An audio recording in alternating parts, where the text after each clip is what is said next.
সংস্কৃতি, গৌরবময় ঐতিহ্যের দেশ। প্রাচীন স্থাপত্যের বহু নিদর্শন আমাদের মনোমুগ্ধ করে।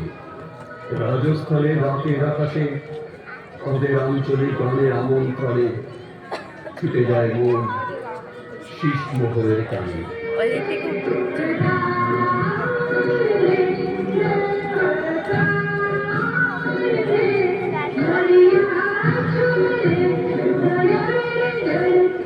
রাতের জোছনা গায়ে মেখে শীষমোহর হয়ে ওঠে অপরূপ সুন্দর।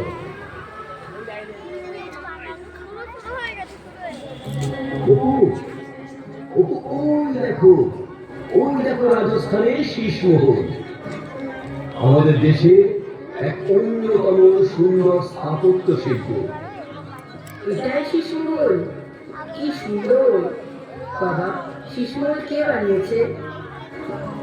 ভারতের শীষমহল অনেকেই তৈরি করেছেন, কিন্তু রাজস্থানের এই শীষমহল 1716 সালে মহারাজা প্রতাপের আমলে তৈরি। এই শীষমহল তৈরির পিছনে একটা অসাধারণ কাহিনী আছে। কি কাহিনী?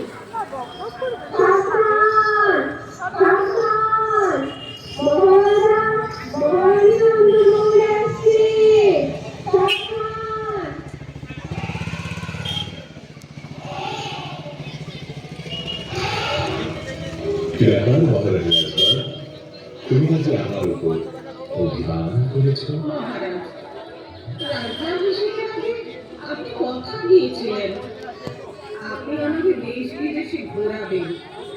সে কথা আপনি ভুলে গেছেন। না, আমি ভুলিনি। আসলে রাজা হওয়ার পরে এত কাজের চাপে আর সময় পাচ্ছি না। বেশ তো, আমাকে এমন একটা উপহার দিন, ইতিহাসে যা আমাদের ভালোবাসার নিদর্শন হয়ে থাকবে।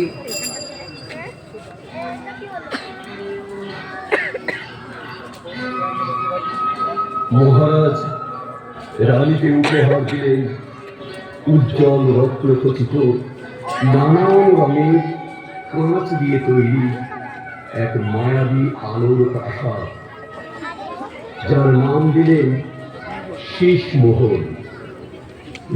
আজ উদয়পুরের বাতাসে কান পাতলে ভেসে আসে ভালোবাসার সঙ্গী।